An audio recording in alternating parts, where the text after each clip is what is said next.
And what you see is everybody has to build a new strategy, and some things will not go good, will go wrong.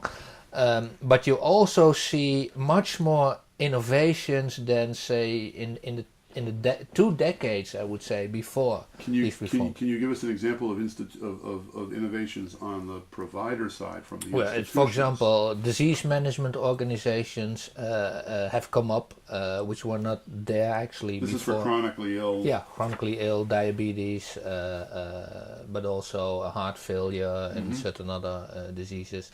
We have 24/7 primary care centers coming up, who also do kind of acute surgery, which for people who otherwise would go to the emergency room in the hospital. Minor surgery. Yeah, Yes. minor surgeries. Yeah. We have many hospitals are actually scaling down in inpatient care and in beds, and building small satellite centers. That's extremely interesting. That's a change in their institutional infrastructure.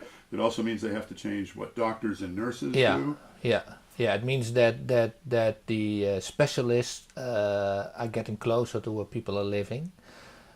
And for them, it's also because, for example, you have a hospital, and historically they have an area of, say, 10 miles from the hospital, and then they have the habit of building such a clinic at 9 miles, and the other hospital, which is 20 miles away, Feels the pain. feels the pain and builds another center on the opposite. So what you do see is that there is all this movement, and then of course in pharmaceuticals, but also in pharmacists, it's totally rearranged the whole. Well, now the pharmaceuticals are involved in longer term chains. For-profit chains have come into the Netherlands, I understand. Well, they all yeah. There are chains. Historically, they were like you had a pharmacist and he had his own pharmacy, so he was actually as well for profit.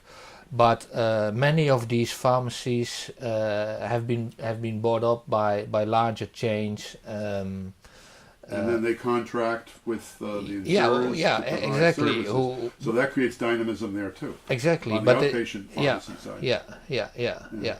But they had a real tough job because well, like I said before, I mean the pharmaceutical expenses, both for the medicine itself as the handling of the prescriptions, Right.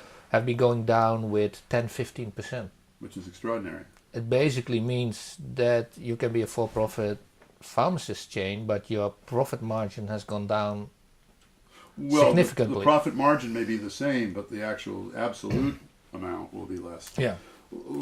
Looking at all this change that's already underway, and particularly this fascinating issue that it was triggered by a shift in the way of thinking that then unleashed these stages. Yeah.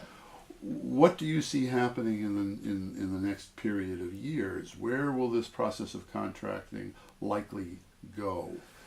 Well, the big challenge is that policymakers, as well as stakeholders in healthcare, are able to pick up the best practices from all the changes which are currently happening. If they do that and help it and create more institutional efficiency, I think there is a good chance that value for money will keep on increasing in the Dutch healthcare system.